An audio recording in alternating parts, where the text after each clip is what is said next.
Live from the NBC News radio broadcasting studios of KCAA, 1050 AM, 102.3 FM, and 106.5 FM, located in beautiful sunny California. Thanks for tuning into the Water Zone today.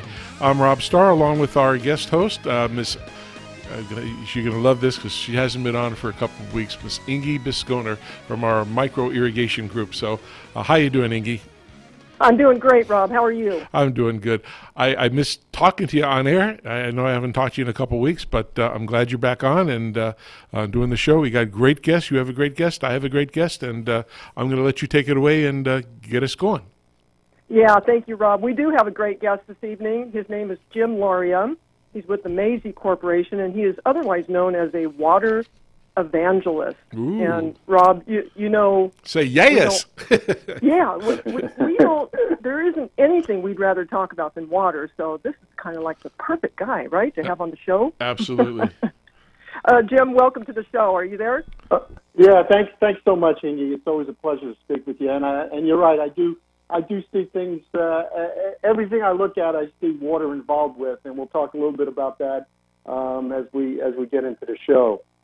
Yeah, it's kind of a common affliction in our industry. I guess it's something we were born with, and we just have to live with it. And actually, I love it, and I know you do too. So I do. We'll get at it. Well, just for our listening audience, let me tell them a little bit about you, Jim, and then we'll dive into some water stuff. So, was that a pun? Yeah, right. Okay. Well, you know, I've got diving on my mind because I'm doing a work gig for Toro, Australia in June, and I'm going to spend a couple of days up in Cairns beforehand and do my scuba diving. Wow. And I've had to recertify my scuba diving certification, which is, you know, it's been decades. So I have diving on my mind. That must have been a fortuitous slip there. Wow. So anyway, Jim, for those who don't know you, he is the Vice President of Sales and Marketing for the Maisie Injector Company. It's a fluid design company that manufactures mixing and contacting systems, and actually Toro proudly sells the Maisie products in our systems. He holds a Bachelor of Chemical Engineering degree from Manhattan College, has over 20 years of global water treatment experience in agriculture, municipal, industrial, and commercial markets. But as a writer, Jim has published feature and cover articles for most of the leading water industry publications in the U.S. That's quite impressive, Jim. And many top international magazines as well. His blog posts about global water management practices have received responses from all levels of industry and government. Yeah, we'll hear more about that later. And, Rob, I don't know if you've read this, but this is what's great, too. Jim lives in San Francisco with his wife, Lori Lauria, who fills his life with love, laughter, and alliteration. I just love that, Jim. But is he? Are you an East Coast guy? I am. I speak the Queen's English, Rob. So and you'll hear that. My friends in Queens, whenever they read what I write, they say, "Oh, you're like a water reporter." Yeah, yeah. And my wife jokes when I used to talk to my parents, "Go, hey, you're talking to your daughter." I'm a Jersey boy, but go ahead. I could tell. Well, Jim, with your background and specialty in water treatment, sales and marketing leadership, and new business development, tell us a little bit about how you got into this water business. And if we have time at the very end, I'd love to know how you met a Lori that fit in with your name, Lauria, so well. Yeah. So, as you said, Ingy, I graduated with a degree in chemical engineering and started in the process industries. I started in the sugar industry.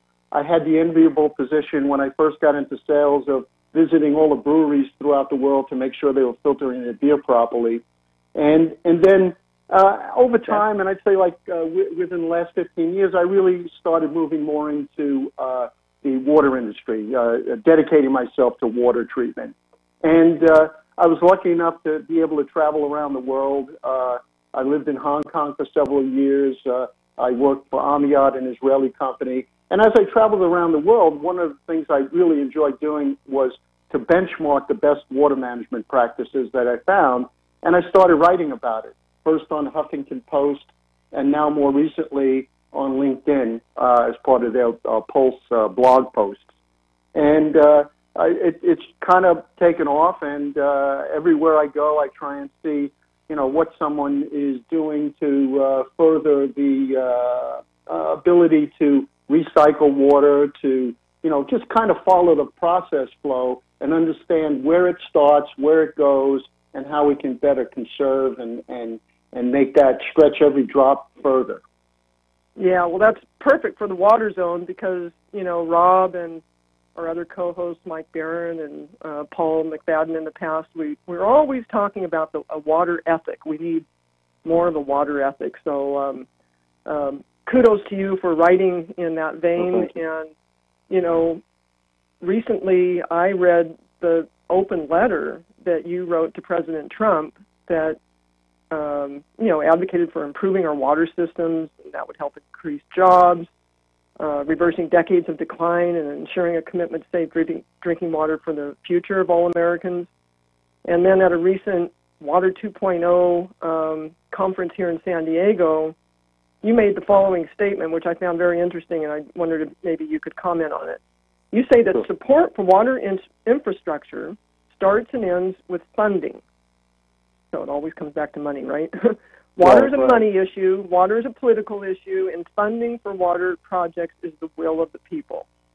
And, you've also written an open letter to Michelle Obama. So what is going on with that effort at this point, and especially from the Western agricultural perspective? Well, I think that what I try and do, Iggy, is I try and get the public involved. And I try and write in an entertaining way so that they understand from a pretty ground level perspective what's important about water. And, it does come down to money. But if you think about it, water is connected to everyone's health. It's connected to everyone's food. It's connected to the energy we use, whether you're talking about fracking natural gas out of the Earth's surface or using it to produce petroleum. It's our recreation. It's involved with everything. So what I try and do is I try and write about it, and I did that with the open letter to Donald Trump, and I did it as the open letter to Michelle Obama. My next open letter should be published pretty soon. It's an open letter to Jeff Bezos, because if you think about from a perspective of Amazon, with all the embedded water and all the products that are sold on Amazon, Amazon owns Whole Foods. They're looking at healthcare. So he's the richest man in the world now, according to Forbes. And if you look at it, he's probably got the biggest water footprint.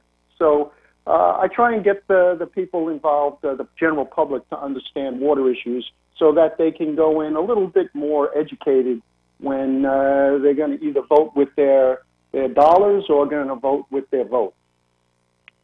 Wow, that's fantastic. You're going to contact Bezos. And it just occurred to me that maybe Walmart should be on your short list too, because basically they're the world's biggest grocery store too, right? Yeah, exactly.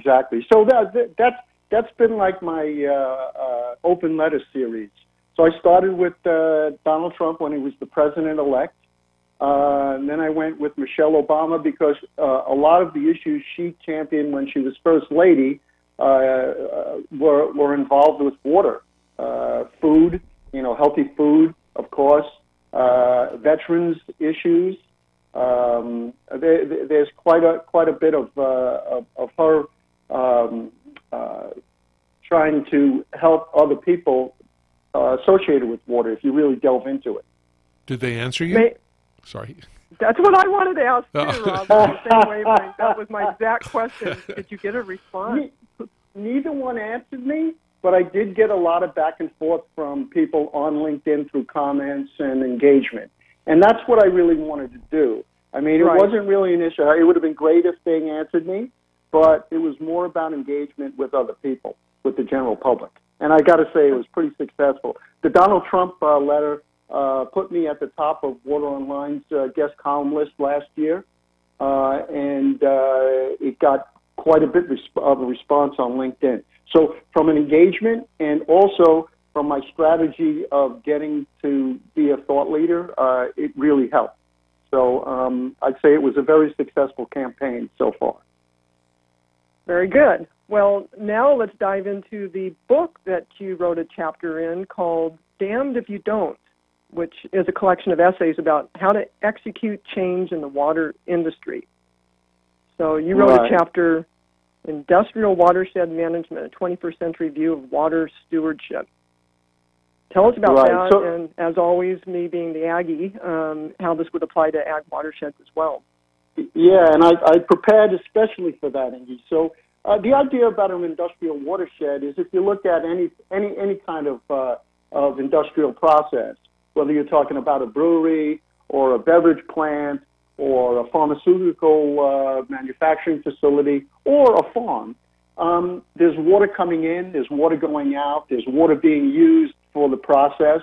So if you look at a farm, whether you're looking at rainfall or if you're looking at irrigation water, you're bringing that water in, you're using it to grow crops, and some of that water runs into surface water, some of it evaporates, some of it goes into the groundwater, and really you need to look at that as kind of a material balance. Again, the engineer in me always looks at material balances. And what is that water? How is that water coming in? How is it going out? Is it contaminated? Is it bringing nitrates into the groundwater? Is it causing other issues? Is it bringing phosphorus into lakes and rivers? And then you get eutrophication of those lakes and rivers. So, and irrigation is an important part of any obviously growing process, because the water, I always look at irrigation as the intersection between the water and the soil. And not only are you bringing water into the soil, but with that irrigation water, you're bringing fertilizers, you're bringing nutrients, you can bring in air for, aerobic activity. There's a lot of ways that it interacts. So it's an important process, and I like to look at that as take a holistic approach around bringing water in and water out and where it goes. Yeah, kind of making it more closed loop, or there's this new buzzword, the circular economy, and this would really be kind of a circular industrial process, if you will.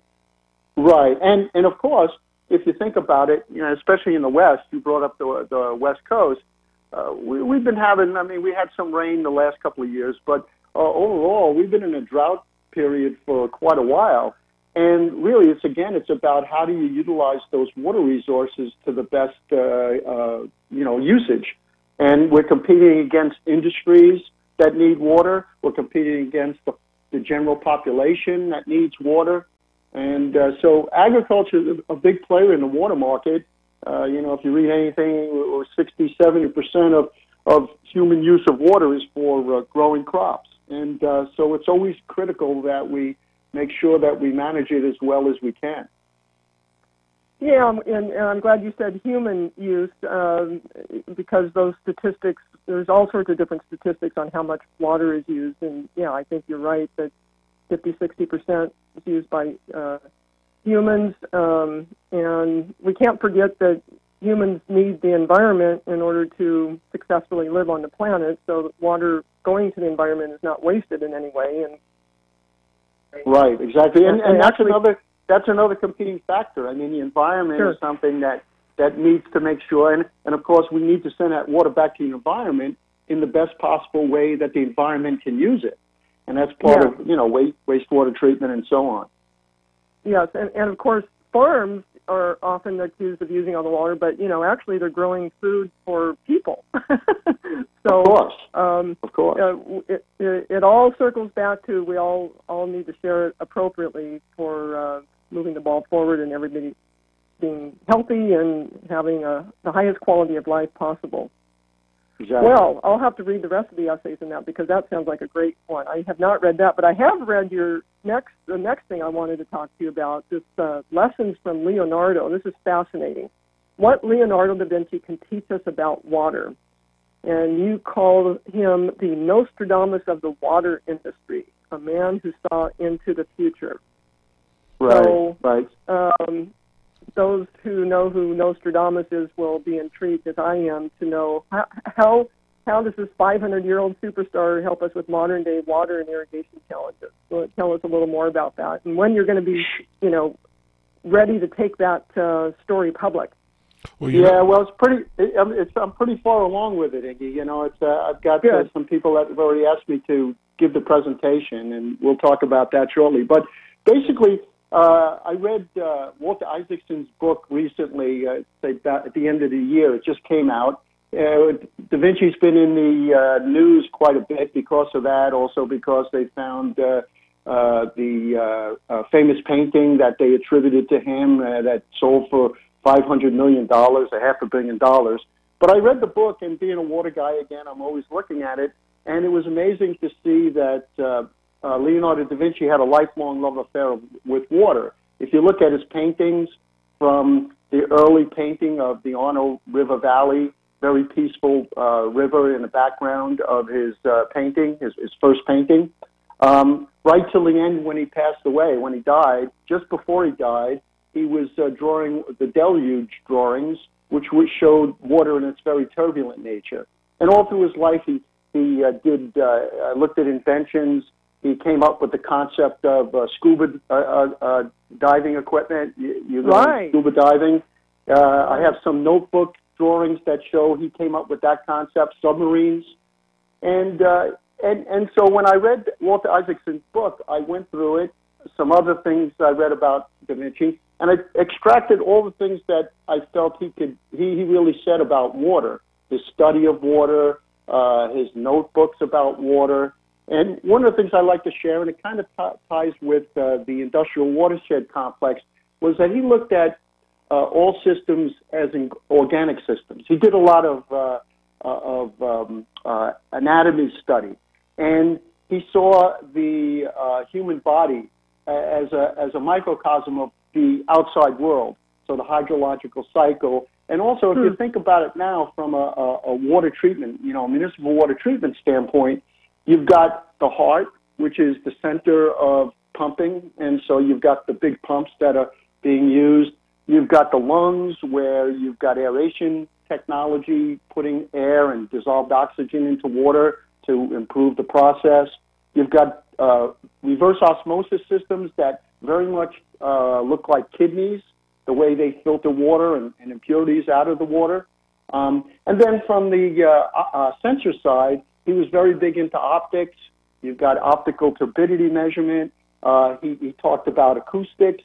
You've got the acoustic leak detection systems now.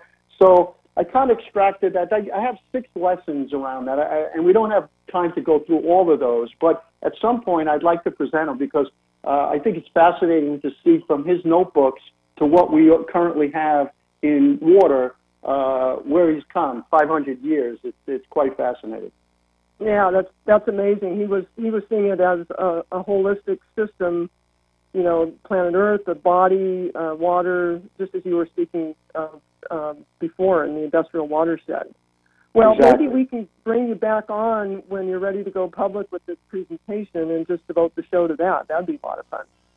Oh, fantastic. They did say on a show that I watched, I'm a little crazy, as everybody knows, but they said Notre Dame probably had connections with ancient aliens to get the information. I know that sounds far-fetched, but amazing somebody could think of all of that stuff back then. Yeah. Was it Nostradamus or Da Vinci? Who was the one that was connected to aliens? I'm sorry? You said Nostradamus or Da Vinci was connected to aliens? Both. Oh, okay.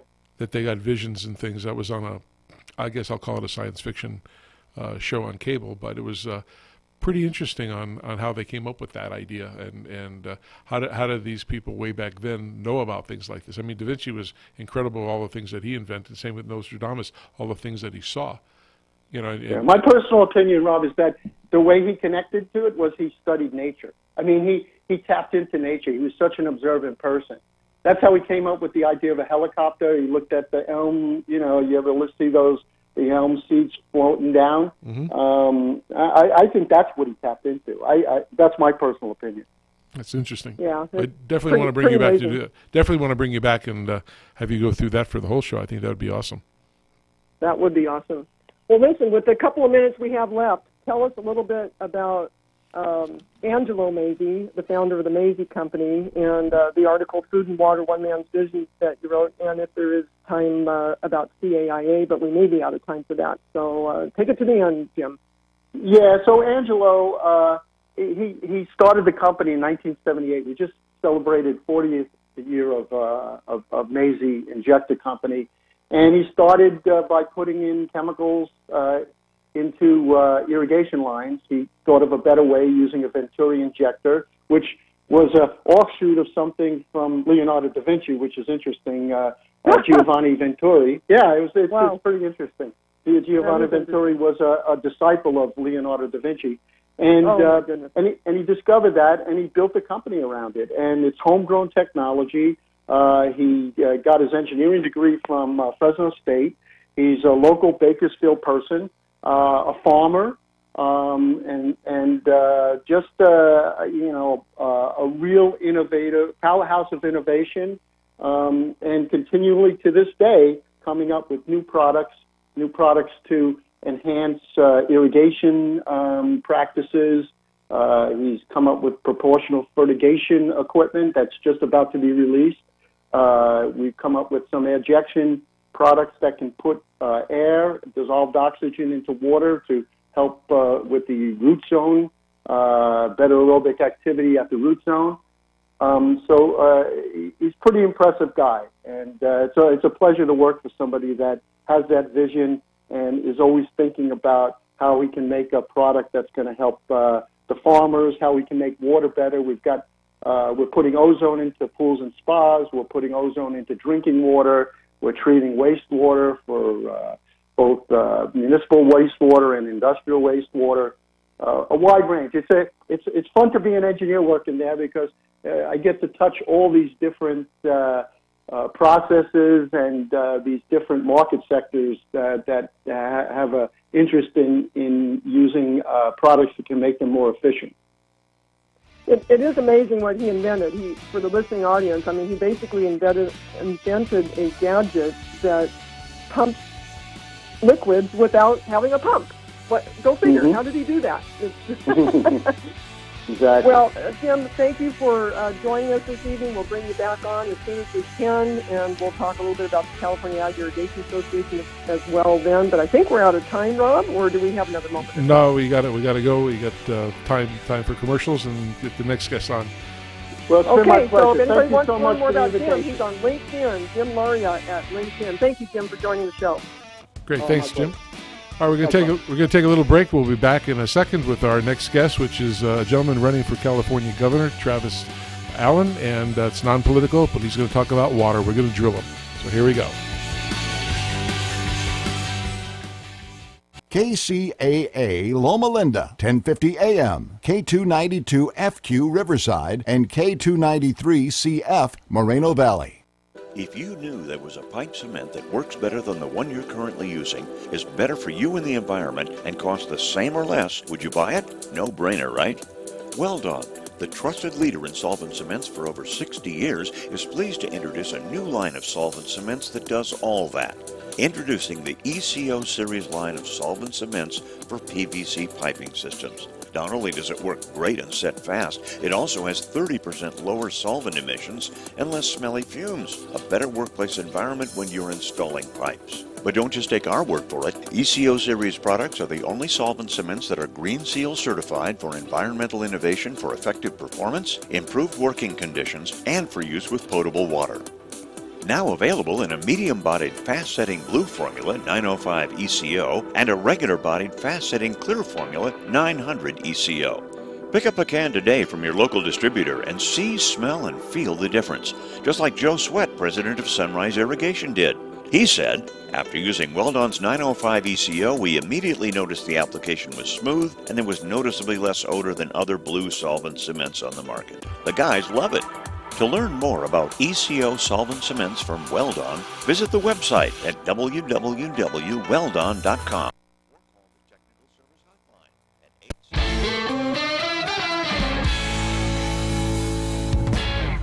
Let's talk drought stress.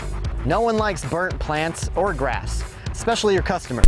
So when it's hotter than a tin roof in Tallahassee, what are you going to do? Water the problem away? Not only does that abuse a vital resource, it's illegal in many cities. Here's a quick and easy solve that won't get you in trouble with Mother Nature or Johnny Law. Applied as a year-round program, Moisture Manager from Lesco supplements regular irrigation by attracting moisture to treated areas, thus making the moisture available to plant roots. This maintains wettability between waterings and rainfall, allowing soil to accept water as it becomes available, and making the water more accessible to the plant roots.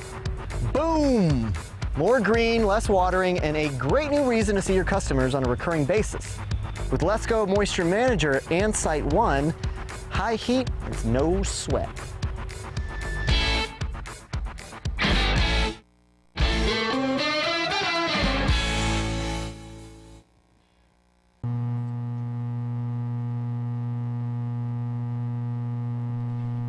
Okay, we're back on the air. I appreciate everybody joining us. And we had a treat. We had a gentleman we caught up with who's running for the governor of California, Mr. Travis Allen from the Republican Party.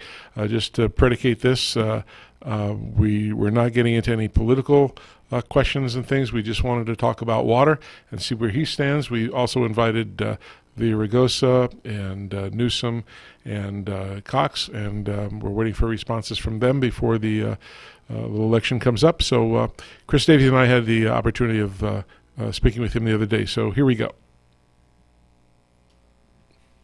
Sure, Assemblyman Allen, how are you today? I know you've got to be busy running up and down the state, and it's got to be crazy for you. Hey, you know, so busy, but always got time for you. Thanks so much for having me on. Excellent. So I'll start off. So do you believe that water and the possibility of a returning drought is in the top 3 most critical issues that California has? Without a doubt. Look, you know, California has more than enough water for everything the state could ever use, whether it's agriculture, you know, urban use, whatever we need. We have plenty of water. The problem is that our water system has been neglected for decades. And, you know, you don't have to look any further than what happened in 2017. We finally got rain, and it burst Oroville Dam, and 188,000 Californians had to be evacuated. All the water that we saved for the last 3 years in the drought all washed out under the Golden Gate Bridge, not one time over 10 times over. And, you know, the thing is that we have so much water in California that we simply don't capture. We don't store it, so it washed out in the ocean. And we all know that the next drought is always going to be around the corner, which is why not only is it one of the top 3 issues, it's absolutely critical that we finally begin to build water storage and complete the California State Water Project. So when we get this next drought, we are actually prepared for it. You know, I noticed that the legislation always puts out hundreds of bills a year, and it's got to be kind of crazy. It's just kind of a connected question. And, you know, whether it's a couple hundred bills or not, I know they have to work on lots of things at the same time, but I've always wondered why they don't do it like a business where you put your top 3 or top 5 and you work those issues or one of those issues, and then when that comes off and everything's successful, you move another one up to the top. It doesn't work that way in legislation, does it? No, unfortunately it doesn't. Look, I mean, if you live in California, you know that we used to have the best schools, the best roads, the best water system in the entire nation. But unfortunately, for 39 of the last 40 years, the California Democrats have controlled both houses of the legislature.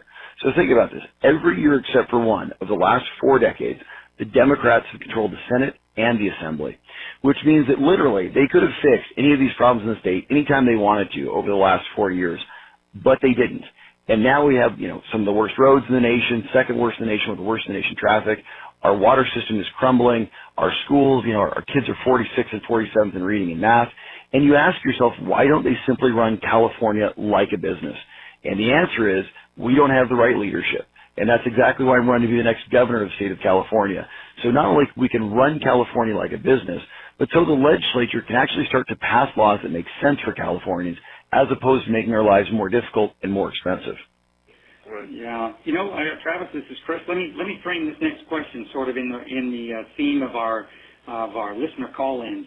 For many of our shows in the past, right? All the observant folks out there in California, your constituents, right? They call in and they tell us they hear this polar message, right, as it relates to California water infrastructure. They hear on the news one day that all the dams are getting full, and so we're, letting out water into the adjacent rivers and bays and what have you. And then the next day they say, oh, it's a severe drought, cut back, don't water your lawn, and, turn the water off when you brush your teeth. So, why couldn't the water be diverted into other infrastructure, other collection systems? And, people have even come up with the wild idea of the water train, right? I don't know if you've heard of that. To transport water to other parts of the state. Exactly. I mean, look, I think it's very simple. Californians don't really understand, and the message is coming out of Sacramento because it seems to be schizophrenic. We all know that we were in a drought, and so we passed the water bond. Jerry Brown said, look, we're going to pass a $7 billion water bond, and $2.7 billion is going to be used for storage. I even voted for the water bond myself. This makes sense, right? We should build more water storage in California. But then the disconnect happens. Yeah, it's interesting to hear when you see a TV. We've not built any new water storage. Yeah, when you hear a TV news story comes on, and especially you see the guys and Governor Brown walk up to a meadow in the high Sierras and go to measure the snowpack, right? But because of climate change, a lot of things are changing, right? The same amount of water is available. It's just where it's available from, how we collect it, store it, transport it are the issues. So we get a lot of callers that call in and express their confusion. So to have what you just expressed clearly said, I hope that'll help a lot of people, a lot of our listeners understand what's going on. And look, guys, it's so simple. We need to build new water storage in California. I mean, the voters approved the water bond. They have not spent any of this money to build new water storage. Just recently, the California Water Commission came out and said of the 12 water storage projects in California, none of them made sense to build. We all know it's nonsense. We got to get in there. We got to build Sites Reservoir, Temperance Flats. We got to raise Shasta Dam. We got to build projects like Los Vaqueros. We need to store water when it rains. We got to do desalination in San Diego and desalination in Huntington Beach. But we can no longer allow our water to flow out into the Pacific Ocean and simply get wasted. It doesn't make any sense. It's our water. It belongs to us. We're going to build water storage, and we're going to store it. So not only does every Californian will have the ability to have a long shower and actually brush their teeth, but we'll have green lawns, and yes, we'll even flood the Central Valley. Yeah. One of the things we had a lady on yesterday on our show, actually two of them. One's a lady named Chris Austin who writes a blog called Maiden's Notebook about water in California, and then we had Tiffany Baca, who's the PIA for MODOC in Orange County. And, they're talking about these bills for dirty water and things. And I always worry, just like you hear with the gas tax and everything else, just a side question a little off the water, but I'm always afraid when people or they say, hey, the money's going to go to this, that's what it's planned for, but then they always find a way to take the money that's in for some project and divert it to something else. As a taxpayer in California, I get nervous at that because I hear it a lot. Look, the Democrats have been playing a shell game with our money for years in Sacramento. You got to look no further than Prop 30. Remember, this was a temporary tax to fund education. Well, now we know that tax was neither temporary and the money didn't go to education. Only about half the money ever went to education. It is the exact same story with water. They're always trying to pass these bonds and raise these taxes and raise these fees, and they tell us somehow that this is going to solve the problem. But it doesn't solve the problem because they're not trying to solve the problem. The solution is very simple. The solution is completing the state water project. It is building new water storage up and down the state of California. When you think about water overall in California, we only use 50% of our water. 40% goes to agriculture, 10% goes to urban use, and a full 50% or more flows out directly in the Pacific Ocean. This is the problem. We're wasting it every year. So when Jerry Brown and the California Democrats are saying, we must conserve, well, of course, California is the leading water conservation state in the entire nation. We are better and more efficient with our water than any other state. But this doesn't excuse the gross negligence and waste of our water that Jerry Brown and the California Democrats are presiding over.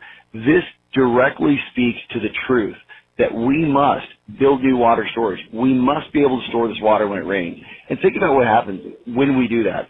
When we do that, we flood the Central Valley. When we do that, we no longer have subsidence where, land is actually sinking because the water is being sucked out of the groundwater.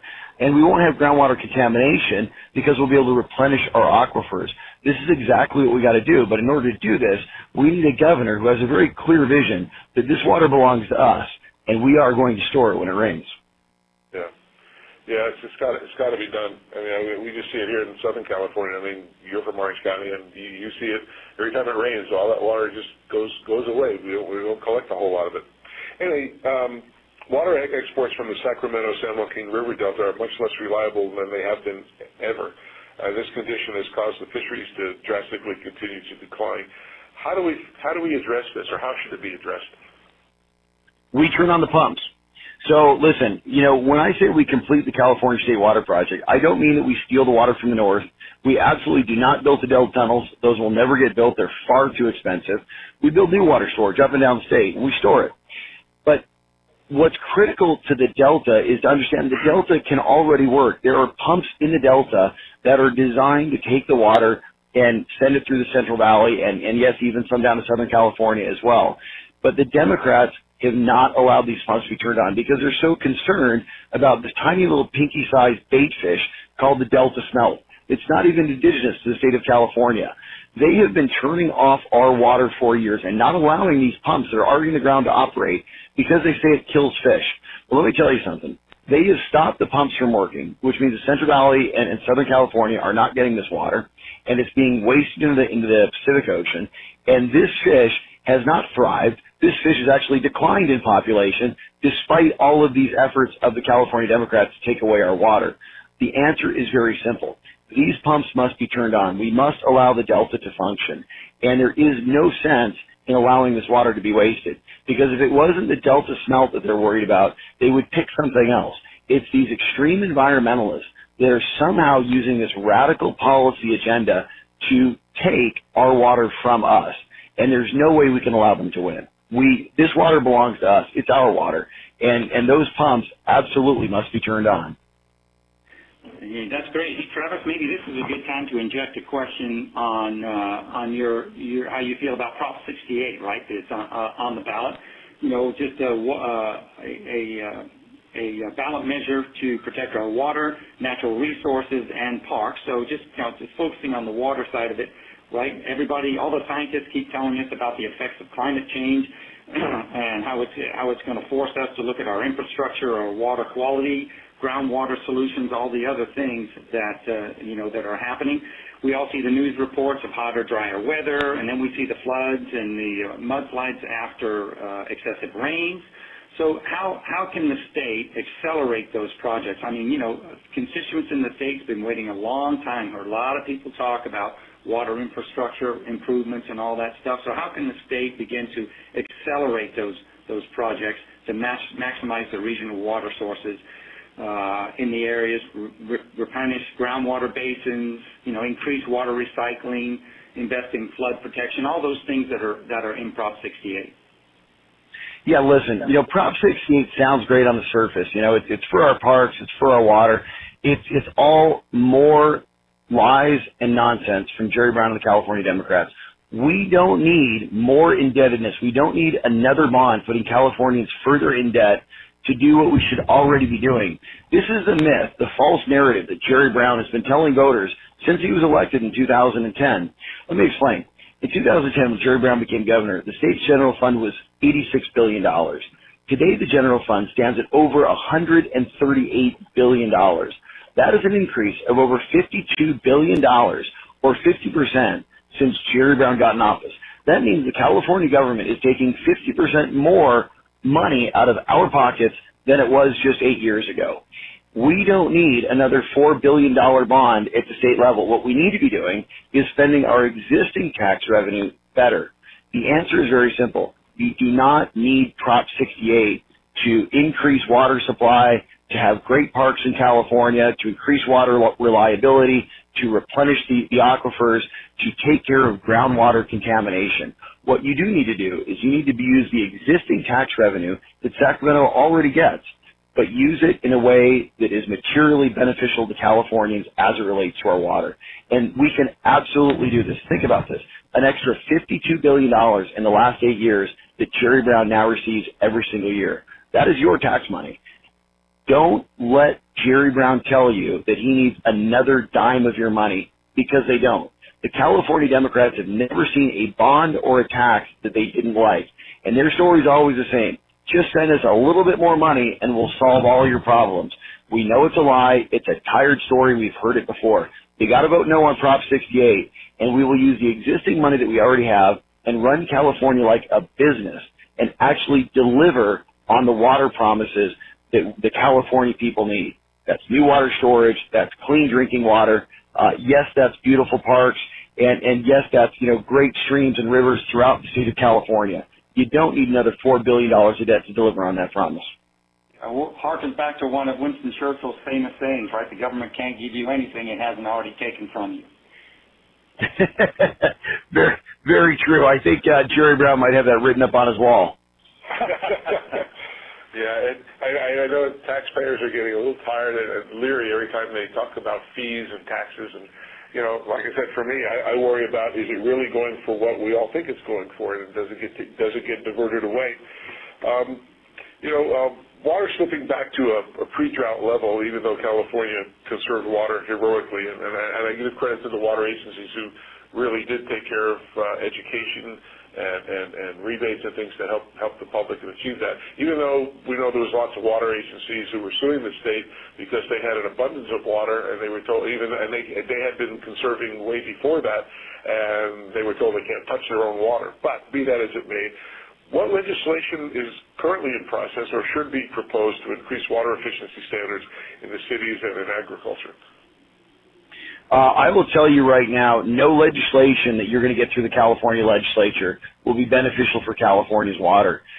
They just recently bill through the California State Assembly, which would empower the State Water Resources Control Agency with all sorts of authority that it does not currently have to essentially restrict our water use in California and increase state mandates on, Californians, whether you're agricultural producers, living in, cities or urban areas. The legislature is consistently and constantly giving these unelected bureaucrats in the California state agencies increased power over everything in California, and especially over the water in California. The answer is not more legislation. The answer is a new governor. The answer is taking the State Water Resources Control Board and firing the people that are running it, putting in farmers, putting in people that actually understand water, and not these far-left ideologues that are currently staffing it, that are based out of the Bay Area of San Francisco. What we actually need is a structure, a regulatory structure that works for Californians, that is focused primarily on making sure that we can maximize our own natural resources for our benefit. And yes, we can do this cleanly, we can do this safely, sustainably, and environmentally friendly, but we will do it to make sure that we have the water that we need. So I got to tell you, if it's coming out of the California legislature right now, I would not trust it for a moment. I just voted no on this bill that I just talked about a moment ago, and everything that I have seen in my 6 years in the California legislature has not been good for the water system in California. Even, this water bond, which I did vote for, had this incredible promise that was not delivered on by the California Democrats. So I simply don't think that we can trust the Sacramento Democrats to do what's right, which is why I think that we need a new governor of the state of California. And when I say complete the California State Water Project, let me be very clear. This is not through legislation. It will be with a direct ballot initiative before the people of California, putting the power back in the hands of the people of California to completely bypass the California State Legislature and actually build new water storage and increase water reliability throughout the state. Can I ask you a technical question? I know this relates to a different subject, but I want to understand better how our government works here. So, for example, and I don't want to go off on a big tangent here about what I call the train to nowhere, but people voted on that years ago. So here's a project that's going to cost this much, and this is what you're going to get out of it. And then it didn't happen. And now it's a lot more money.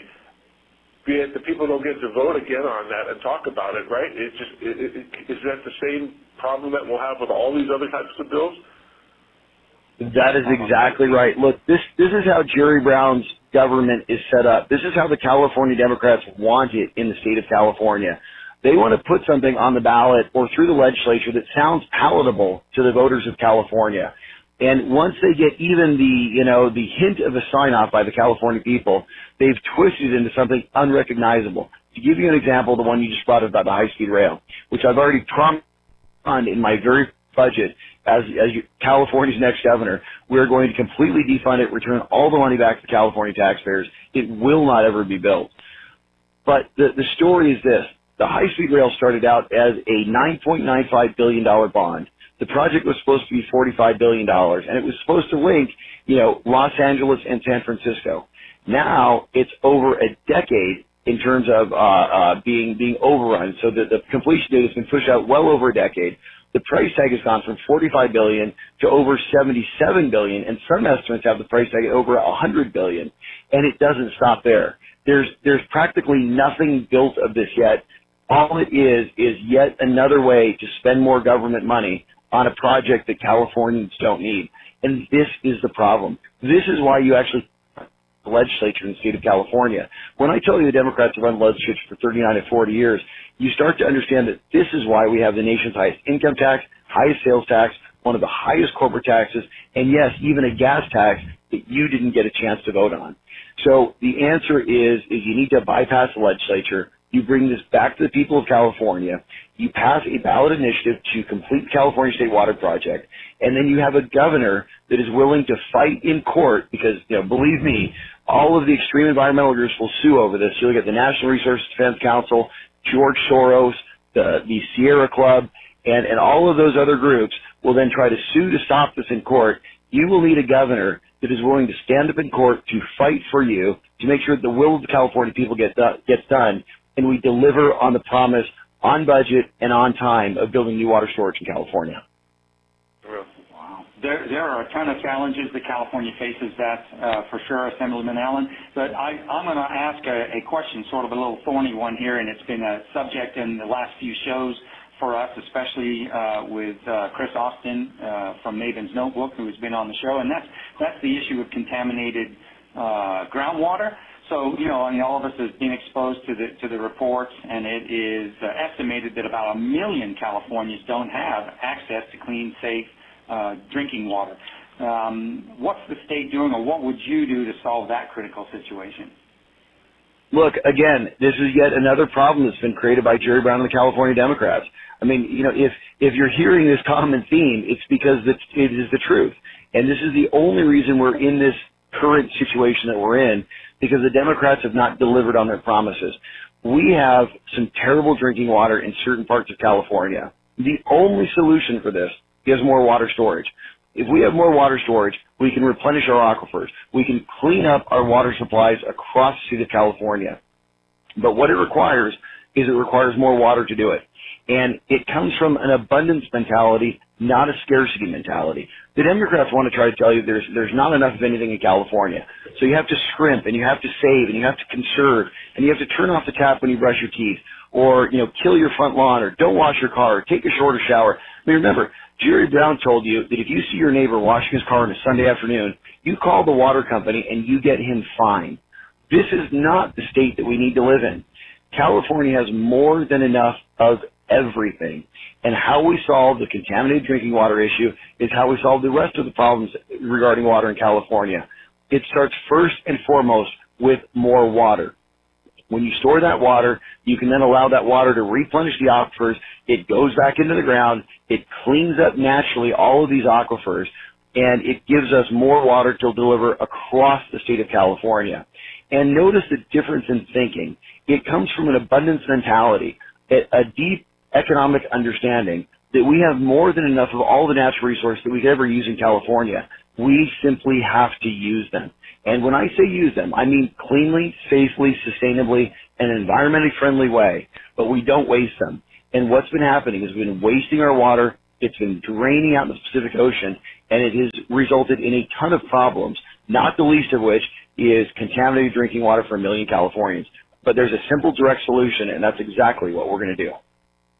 Yeah, you know what? I've gotten another idea that's come from the listeners that call in, and I think a lot of people in California are fooled by the fact that they believe that the water crisis is because we have a dwindling amount of water, right? I mean, we're lessening and lessening and lessening every year. We're getting less and less.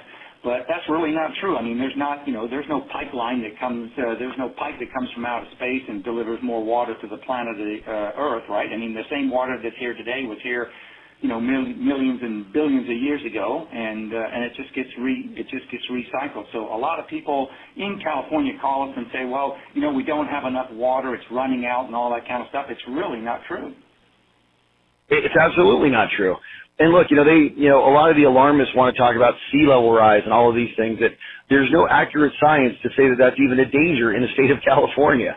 But all of these things, even if these things were true, they probably point to warmer, wetter climates in California. And, regardless of whether that's true or not, I can tell you that sort of dramatic change takes not decades, it takes centuries and millennia. Much longer than we have to be concerned about in our lifetimes. But what we do have to be concerned about is what do we do today? What are the best practices that we can put in place to make sure that we're doing good today and also doing good for future generations? And, when you think about it, you're exactly on target, which is there is not a dwindling supply of water in California. There's plenty of water in California. What we have is we have an old, crumbling, broken water infrastructure. We have a state water project that was never completed. Pat Brown built it. And I got to tell you, if all Jerry had done was take a page out of his dad's playbook and finish the California State Water Project, he would have found of complete failure. I mean, look, even his bullet train nowhere, that will never be completed. So he has actually done nothing in 4 terms for the state of California. And that's exactly how he's going to be remembered. So the answer is we store water in California. You build direct water storage to do it. We have plenty of water. All we need to do is store it when it rains. And think about this too.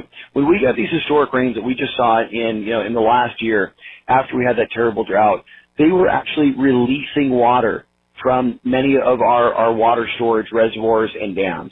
And this is the problem. So the Democrats sit there and for years tell us you got to scrimp and you got to save and you got to conserve. We don't have enough. And then it rains and they start releasing the water into the ocean. And it's like, look, guys, didn't you get the message? I mean, you guys were the ones that wrote the memo. There's not enough water, so store it when it rains. I mean, I got to tell you, look, I've been elected for 6 years in the California legislature. And, I tell everybody, you take any Californian, Republican, Democrat, don't even care about politics. Sit with me on the California Assembly a week when we're actually doing real work. Because most of the year, believe me, they don't do real work. They pass a lot of nonsense bills. But sit for 1 week when we're actually passing real bills. And I will turn any Californian into the most rock-solid conservative Republican you've ever seen. Because once they see the nonsense that the California Democrats are passing through the legislature, they will understand the reason the state is so broken as it is today, with the nation's highest poverty, exploding homelessness, terrible schools, a broken water system, and all of the rest of the issues that we face. It is because of the decisions that have been made by the Democrat policymakers in Sacramento. It is time that we change that. It is time we take back California. And that's exactly why I'm going to be the next governor of the state of California. Because I can't fix it as a legislator. I'm telling you right now, as your next governor, you better believe we are going to take back this state, and California is going to have the 8 best years you've ever seen. Excellent. Well, we certainly appreciate you coming and taking your time out of your obviously unbelievable busy schedule. And we certainly appreciate you coming on, and I hope our listeners listen to you carefully because you made some great points, and I know a lot of people are thinking the same thing, and I just hope they get the courage to go to the polls and vote for the right thing this year. So anyway. That's terrific. Assemblyman Allen, I appreciate getting your point of view as a native and long-term Californian. I've certainly learned a lot. Rob, you have any closing comments? No, that'll be great, and thanks again for coming. We appreciate it. Gentlemen, I appreciate all your time. Look, the solutions are very straightforward. We build new water storage. We complete the California State Water Project. We actually store our water when it rains. We replenish our aquifers. We fix our contaminated groundwater with more water, and we stop wasting our precious natural resources.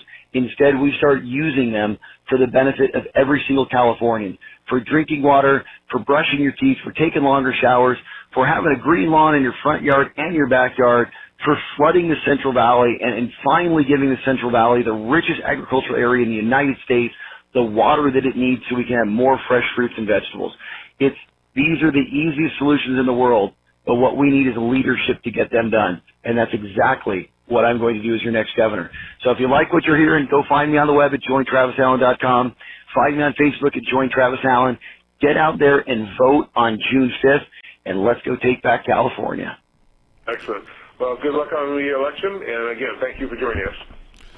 All right, well, that was Assemblyman Travis Allen, who's running for governor of California. A couple of things that are coming up on June 1st. It's called Water, What's Behind the Magic. It's being put on by the Metropolitan Water District of Orange County. It's going to be held at the Grand California Hotel in Anaheim. So that's on the 1st. If you want to get some more information, just go to Metropolitan Water District of Orange County. On August 10th, San Bernardino Water Conference, which is put on by the Building Industry Association. That's going to happen, and that's going to be at the Doubletree Hotel in Ontario.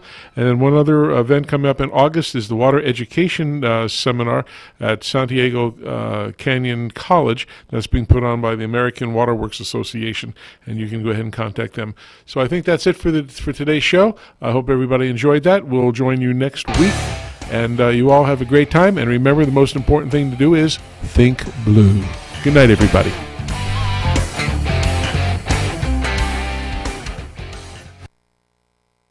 KCAA Loma Linda, 1050 AM, 106.5 FM, and now 102.3 FM.